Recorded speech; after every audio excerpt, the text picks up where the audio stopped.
appreciation ang Honorable Justice Antonio Carpio, retired, in grateful acknowledgement and profound appreciation in cogent, inspiring, and well-presented idea as the topic for today is the West Philippine Sea.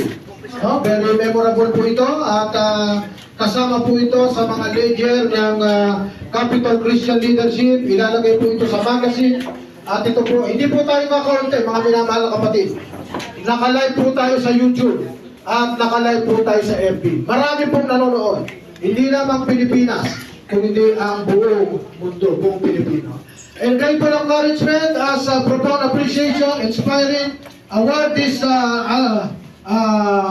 certificate of testimonial of appreciation to Honorable Justice Antonio Carpio, given this 27th day of August in the year of our Lord, 2024 at the University of UP Diliman, Quezon City, signed Brother Alberto Rustique, the President, and the Chairman, Reverend Jojo Gonzalez, Proverbs 14:34, righteousness exalt a nation, but sin is disgrace to any people. Mr. President, can you do the award?